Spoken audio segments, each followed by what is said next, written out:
नमस्कार दोस्तों, एक बार फिर से एक छोटी सी वीडियो के साथ स्वागत है। जैसा कि दोस्तों आप सब जानते होंगे कि जो चीनी सेना है वो अरुणाचल प्रदेश के तवांग क्षेत्र में घुसपैठ करने की कोशिश की। हालांकि इस चीज़ का भारतीय सेना द्वारा जमकर विरोध किया गया। दोनों गुटों के बीच मारपीट का भी मामला सामने आया। वहीं दोनों पक्षों के सिपाही भी काफ़ी घायल हुए। लेकिन अगर इस हमले को हम ज़रा ध्यान से देखें तो इसके पीछे कोई ना कोई बड़ा कारण जरूर छुपा है। वो कारण क्या है मैं आपको बताता हूँ।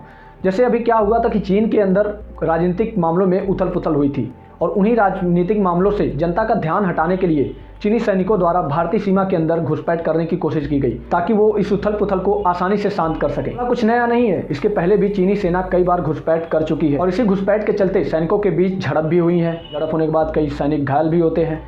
जब भी ऐसा मामला सामने आया है तब भारतीय सेना ने उनकी जम के धुलाई की है। दोस्तों आज की वीडियो बनाने का सबसे बड़ा पर्पज है कि हमें समझना है कि क्या है चाइना की 5 फिंगर पॉलिसी। इसकी वजह से वो अपनी साम्राज्य नीति का विस्तार कर रहा है। टॉपिक को समझने से पहले हम ये जान लेते हैं कि साम्राज्य नीति है क्या। दोस्तों अगर आपने हिस्ट्री पढ़ी होगी तो आपने एक टॉपिक पढ़ा होगा डलहौजी की हड़प नीति। यही नीति अपनाता है चाइना अपने साम्राज्य का विस्तार करने के लिए। दरअसल 1940 के दशक में चीन की जब क्रांति अपने चरम पे थी तो वहाँ पे एक राजनीतिक लीडर था जिसका नाम था माओ त्से तुंग। का ये मानना था कि अपने राज्य का विस्तार करने के लिए हमें पड़ोसी राज्यों या देशों पर कब्जा करने की आवश्यकता होगी और इन सारी चीज़ों की तुलना वो अपने हाथ की हथेली से करता था। उनका कहना था कि जो तिब्बत है, तिब्बत को हमारी हथेली में होना चाहिए। वहीं बाकी हमारी जो 5 उंगलियां हैं उन उंगलियों में लद्दाख, नेपाल, सिक्किम, भूटान और अरुणाचल प्रदेश का हिस्सा आना चाहिए क्योंकि सारे हिस्से हमारे हैं और भारत ने इस पे ज़बरदस्ती कब्जा कर रखा है। ये मैटर चलता रहता है लेकिन चाइना द्वारा अचानक तिब्बत पर कब्जा कर लिया जाता है और जैसे ही ये मामला पूरे विश्व के सामने आता है पूरा विश्व चीन के खिलाफ खड़ा हो जाता है और जमकर उसकी आलोचना करने लगता है।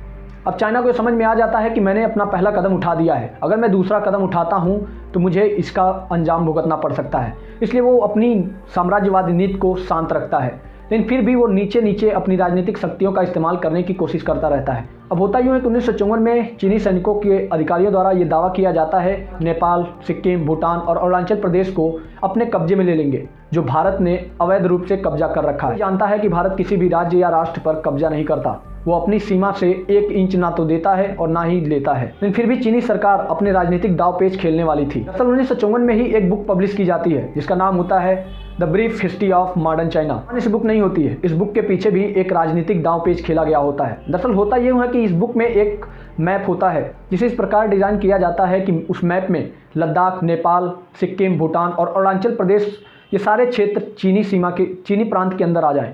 लेकिन ऐसा एक्चुअल में होता नहीं है। जैसे ये प्रस्ताव हमारे प्रधानमंत्री जवाहरलाल नेहरू के सामने आता है वो चीन द्वारा खेले गए सारे राजनीतिक दाव पेच को समझ जाते हैं और इस प्रस्ताव को अस्वीकृत कर देते हैं और इसी वजह से लद्दाख, नेपाल, सिक्किम, भूटान और अरुणाचल प्रदेश इंडिया का हिस्सा है। दोस्तों अगर इन 5 हिस्सों पे चाइना कब्जा कर लेता तो आज हमारे पास हिमालय भी नहीं होता, साथ ही 3 राज्य और ये नेपाल और भूटान जैसे देश हमारे अंदर नहीं होते। उम्मीद करते हैं दोस्तों आपको ये वीडियो पसंद आई होगी। वीडियो पसंद आई हो तो वीडियो को एक लाइक जरूर कर दें और अगर चैनल पर नए हैं तो कृपया चैनल को सब्सक्राइब कर लें क्योंकि हम आपके लिए ऐसे इंटरेस्टिंग वीडियो लाते रहते हैं। धन्यवाद।